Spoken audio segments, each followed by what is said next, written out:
In 38 days, 5 major gun law changes take effect that could make your concealed carry illegal if you don't prepare now. I'm talking about January 1st, 2026, just over a month away. These aren't proposals or bills stuck in committee. These are confirmed changes with exact implementation dates. And if you carry concealed or own firearms, at least one of these will directly impact you. We're covering everything from the elimination of the $200 NFA tax stamp to new state-level restrictions that could turn legal gun owners into felons overnight. Some of these changes are already in effect as of November 2025, and most gun owners have no idea. By the end of this video, you'll know exactly what's changing, when it takes effect, which states are impacted, and most importantly, what you need to do right now to stay legal. I'll give you specific deadlines, consequences for non-compliance, and action steps you can take today. I'm breaking this down into 5 changes, starting with the biggest federal change in decades. Let's get into it. Change number 1. On January 1st, 2026, the $200 NFA tax stamp fee is being eliminated. This affects suppressors, short-barreled rifles, also called SBS, short-barreled shotguns, or SPSs, and any other weapons classified as AWS under the National Firearms Act. Now, before you get too excited, let me be clear. You still need to register these items with the ATF. The registration requirement hasn't changed. What's changing is that you won't pay the $200 fee anymore.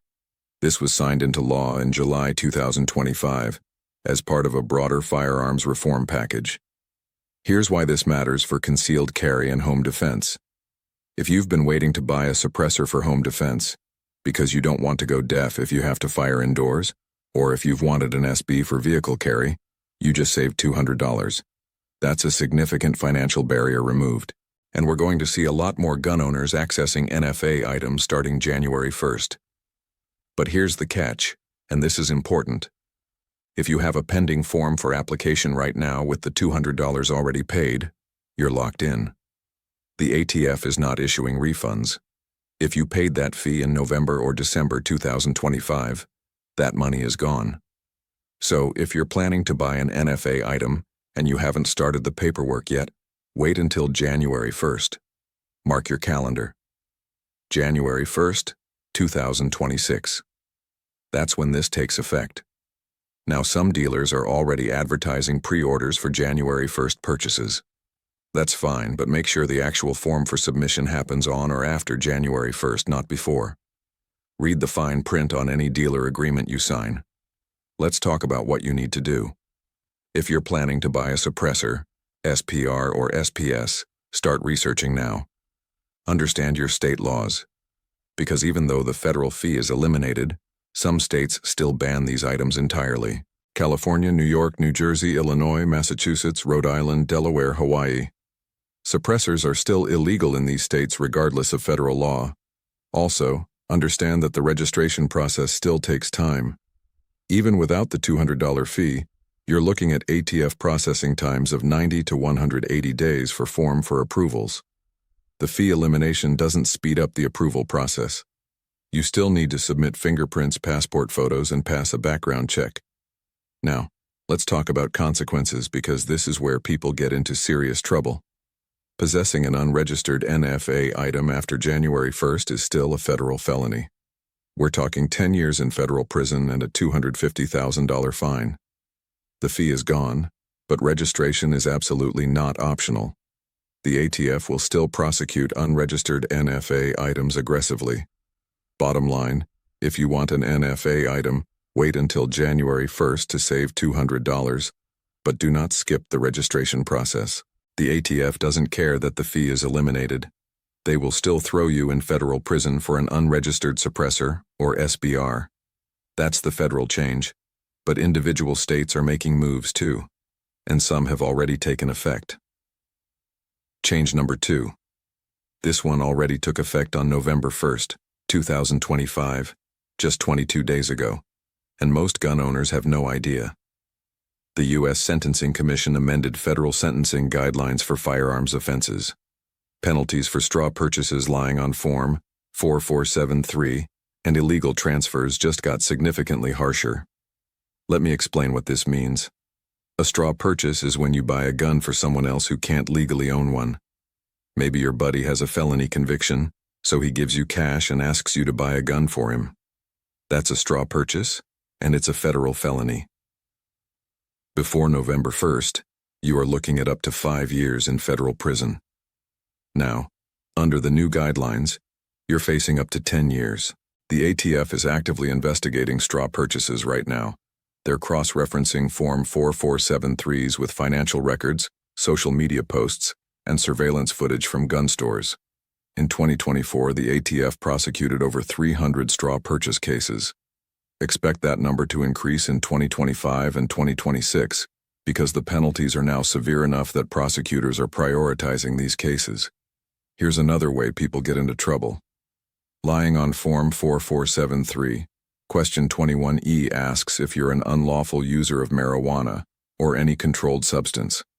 Even if marijuana is legal in your state, it's still federally illegal. If you use marijuana and you check no on that form, you just committed a federal felony. Under the new sentencing guidelines, that's up to 5 years in federal prison, increased from 2 years. The ATF is also cross-referencing Form 4473S with medical marijuana registries in states where that data is accessible. They're looking at DUI records, drug possession charges, and even social media posts showing drug use.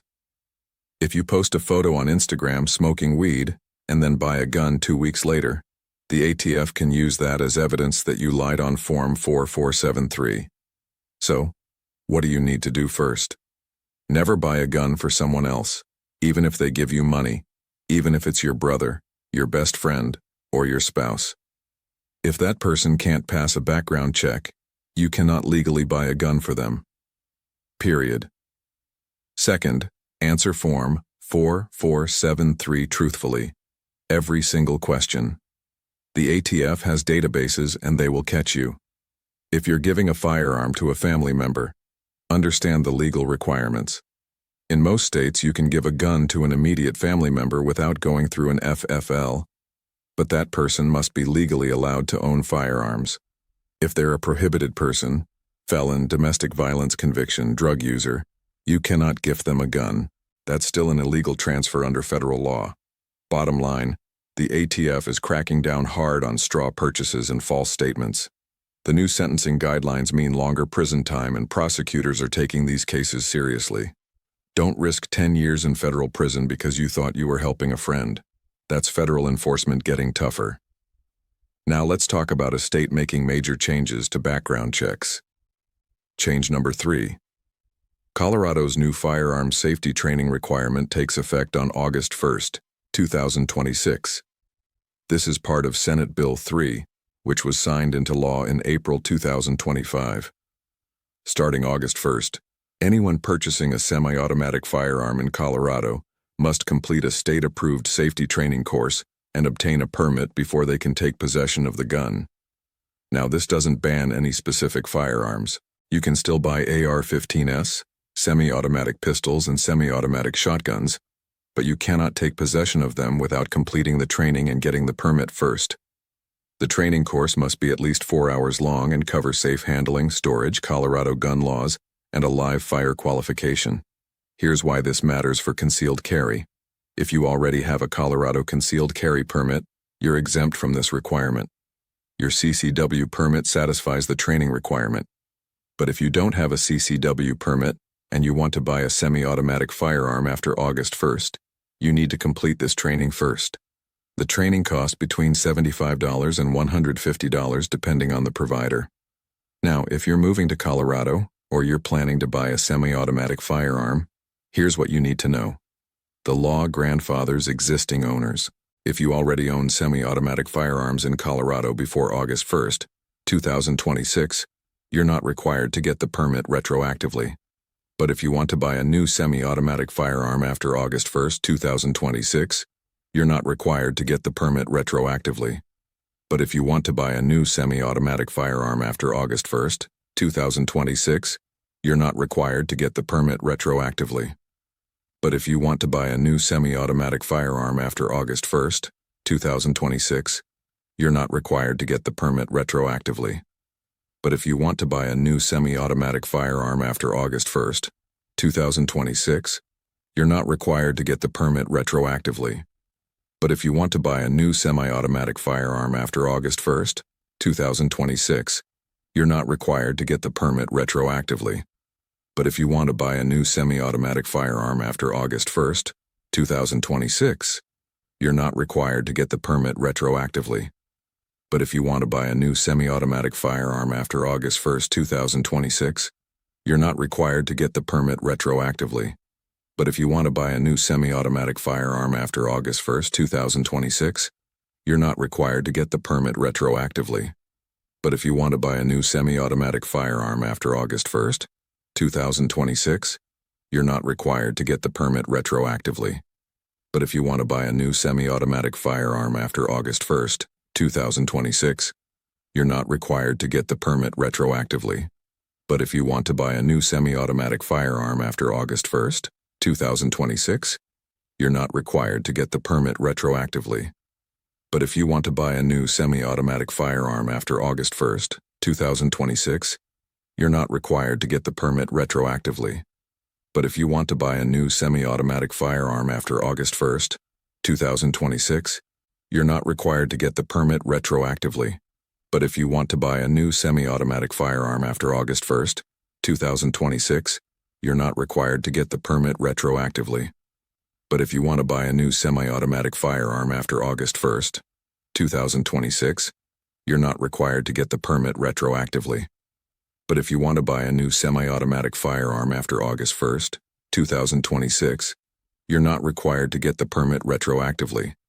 But if you want to buy a new semi-automatic firearm after August 1st, 2026, you're not required to get the permit retroactively. But if you want to buy a new semi-automatic firearm after August 1st, 2026, you're not required to get the permit retroactively. But if you want to buy a new semi-automatic firearm after August 1st, 2026, you're not required to get the permit retroactively. But if you want to buy a new semi-automatic firearm after August 1st, 2026, you're not required to get the permit retroactively. But if you want to buy a new semi-automatic firearm after August 1st, 2026, you're not required to get the permit retroactively. But if you want to buy a new semi-automatic firearm after August 1st, 2026, you're not required to get the permit retroactively. But if you want to buy a new semi-automatic firearm after August 1st, 2026, you're not required to get the permit retroactively. But if you want to buy a new semi-automatic firearm after August 1st, 2026, you're not required to get the permit retroactively. But if you want to buy a new semi-automatic firearm after August 1st, 2026, you're not required to get the permit retroactively. But if you want to buy a new semi-automatic firearm after August 1st, 2026, you're not required to get the permit retroactively. But if you want to buy a new semi-automatic firearm after August 1st, 2026, you're not required to get the permit retroactively. But if you want to buy a new semi-automatic firearm after August 1st, 2026, you're not required to get the permit retroactively. But if you want to buy a new semi-automatic firearm after August 1st, 2026, you're not required to get the permit retroactively. But if you want to buy a new semi-automatic firearm after August 1st, 2026, you're not required to get the permit retroactively. But if you want to buy a new semi-automatic firearm after August 1st, 2026, you're not required to get the permit retroactively. But if you want to buy a new semi-automatic firearm after August 1st, 2026, you must complete the training. And here's the critical part. The permit is valid for 5 years. After 5 years, you need to renew it by taking a refresher course. So this isn't a one-time thing. It's an ongoing requirement. The training must be conducted by a state-approved instructor. Colorado is currently certifying instructors, and the list will be available on the Colorado Bureau of Investigation website by June 1st, 2026. Make sure you're taking the course from an approved instructor, because if you're not, that training won't count and you'll have to do it again. Let's talk about what you need to do if you live in Colorado. If you already have a concealed carry permit, you're good. You don't need to do anything. If you don't have a CCW permit and you're planning to buy a semi-automatic firearm after August 1st, start looking for approved training courses now. These courses will fill up fast as the deadline approaches, especially in July 2026. Now the legal consequences. If you take possession of a semi-automatic firearm without completing the training and obtaining the permit after August 1st, that's a Class 2 misdemeanor. You're looking at up to 120 days in jail and a $750 fine. The gun dealer who transfers the firearm to you without verifying your permit faces the same penalty. So, dealers are going to be very strict about checking for this permit starting August 1st. Colorado isn't done with gun restrictions. They're also implementing something even more controversial. Change number 4. Kentucky is implementing an extreme risk protection order law, commonly called a red flag law, on February 1st, 2026. This was passed by the Kentucky legislature in March 2025 and signed by the governor in April. Kentucky becomes the 22nd state to enact a red flag law, and it's one of the most expansive versions we've seen. Here's how it works. Family members, household members, and law enforcement can petition a court to issue an extreme risk protection order against someone they believe poses a danger to themselves or others. If the court grants the order, that person must surrender all firearms within 24 hours. Their concealed carry permit is immediately suspended, and this can happen before you even get a hearing. Let me be very clear about who can file an ERPO against you in Kentucky. We're talking about current or former spouses, anyone you've lived with in the past year, family members by blood or marriage, anyone you've dated in the past year, and any law enforcement officer.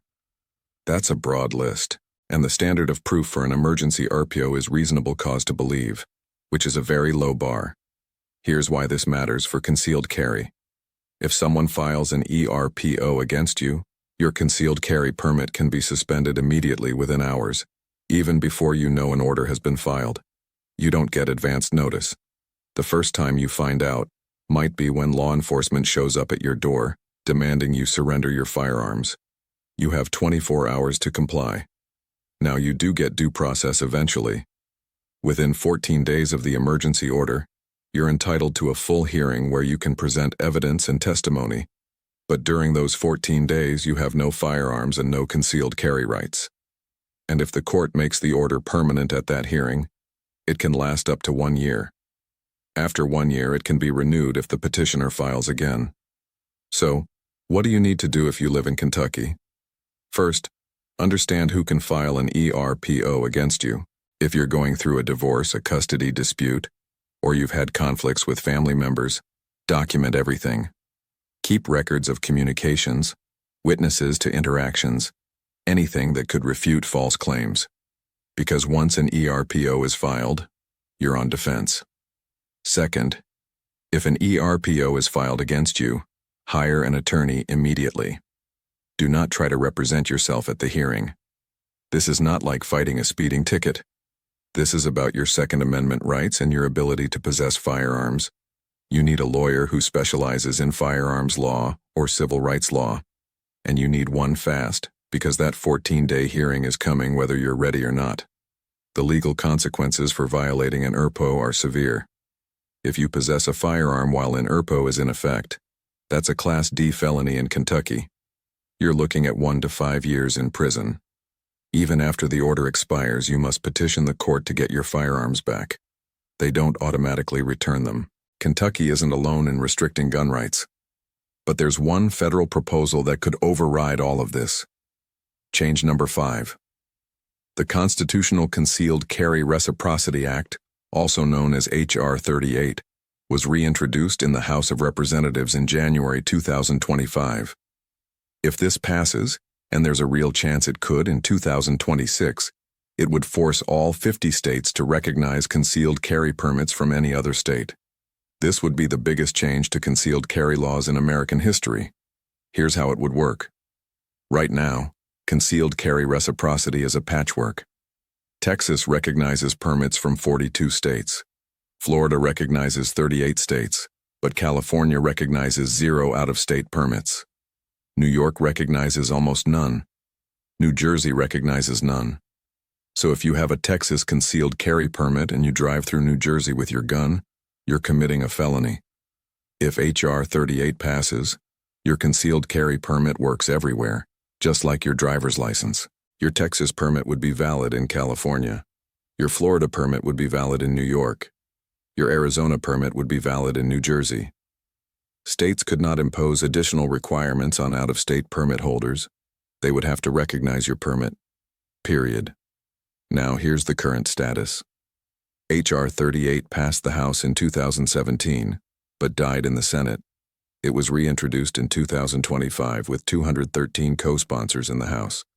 That's nearly half the House supporting it. It's currently in the House Judiciary Committee. If it gets out of committee and passes the House again, it goes to the Senate. The Senate is the big question mark. Why this matters for you? If you travel across state lines with a concealed firearm, this could be life-changing. Right now, you need to check reciprocity agreements every time you cross a state border. You might need multiple non-resident permits to cover your travel routes. If H.R. 38 passes, you need one permit, your home state permit, and you're legal everywhere. But here's the critical warning. Do not assume this is law yet. It's still in committee. It hasn't been voted on. Even if it passes the House, it could die in the Senate. And even if it becomes law, some states will likely challenge it in court, creating confusion about enforcement.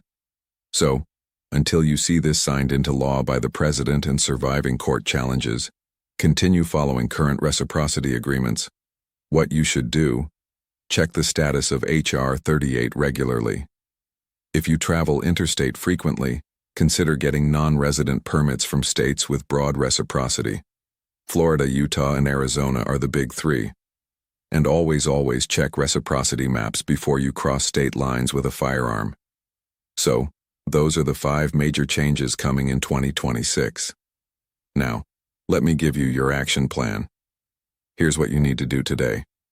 First, mark these dates on your calendar. January 1st, 2026 for NFA tax stamp elimination. February 1st, 2026 for Cookies red flag law. August 1st, 2026 for Colorado's training requirement. And remember, the federal sentencing guidelines already took effect November 1st, 2025. Second, check if your state is affected by any of these changes. If you live in Colorado, Kentucky, or you're planning to travel through these states, you need to understand these new laws. Third, if you're planning to buy an NFA item, wait until January 1st to save $200. And fourth, never ever lie on Form 4473 or make a straw purchase. The penalties just got much harsher. Gun laws are changing faster than ever, and staying legal means staying informed. That's why you need to subscribe to Guns Law Guide. Hit that subscribe button and turn on notifications because I'm covering every major gun law change as it happens. Next week, I'm breaking down the ATF's latest pistol brace rule and why gun owners are furious about it. Stay safe, stay legal, and I'll see you in the next video.